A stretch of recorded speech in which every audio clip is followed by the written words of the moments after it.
taking place in the county. And joining us now is Murimi Mwangi, who's part of KTN News team, bringing you comprehensive coverage of the by-election. Murimi, if you can hear me, what is the latest from Kericho? Good afternoon, Sharon. We are here at Kericho Day School, which is the tallying center in Amoy constituency. 117 polling stations are here in this constituency, of course, that forming part of the larger 263 polling stations across the country, if I can just confirm from the commissioner here. Yeah, so it's right here that they are distributing the crucial voting materials to the various polling stations across the constituency and of course across the county, as the voters here, the over 290,000 registered voters in this county, prepare to go to the polls tomorrow to elect a new senator. But of course, to shed some more light on that issue, I have with me here one of the IEBC commissioners, Mr. Mohammed Alawi. Good afternoon, sir. Yes, please. What preparations are there for the by-election that the Kericho voters are set to undertake tomorrow? And perhaps at what time do we expect the polling stations to open and what time perhaps to close? One very important thing is that our operations are in top gear. We are here at Ainamoy. This is one of the 6 distribution center for this county. We hope by evening today, all the material that you see behind me here will be in their polling center. Our officers who have been adequately trained will be spending a night in the polling center, and they will be able to open the polling centers tomorrow at 6 o'clock in the morning for the first voter in respective 117 for this particular area to vote. Now, throughout the campaign period, one thing that we've seen is at some point some chaos due to the competition that is there for this senatorial seat. In terms of security, what preparation is there to ensure that as the voters go to the polling stations, they are assured of their safety, and ultimately, after the voting exercise, even the voting material will get safely to the tallying centers? We have liaised with the security agencies in the area. We have about over 1,300 security personnel that will be deployed in our 23 polling centers tomorrow.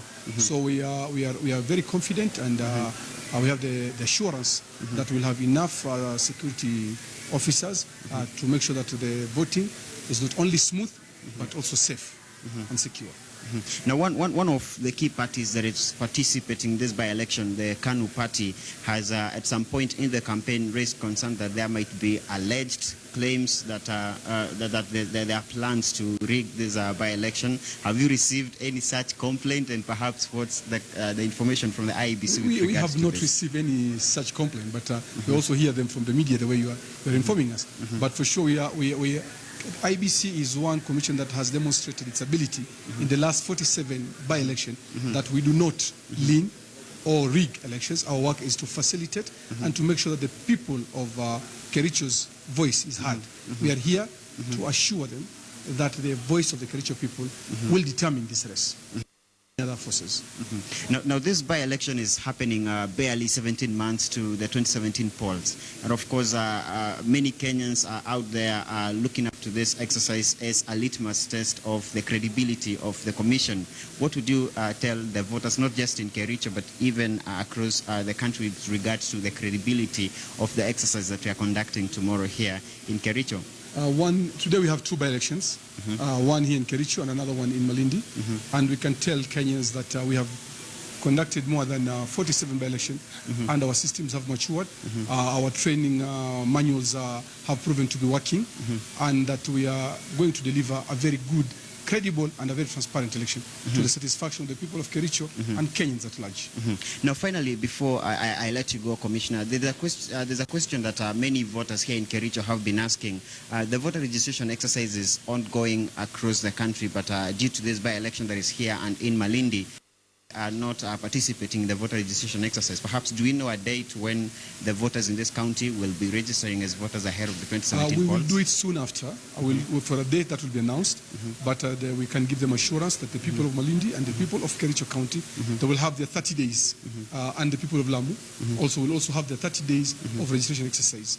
We have the facilities and the money set aside for the exercise, and we are going to ask them to come in large numbers, not only tomorrow to vote, also when we open the exercise for registration for them to come and register.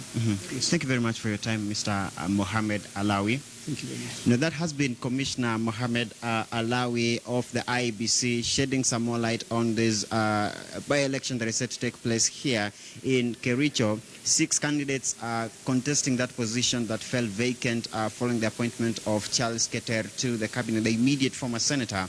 And of course, it is a by-election that many are keenly watching, only in the political circles, but across the country, given that it's happening very few months before the 2017 general elections. Back to you, Sharon, in the studio.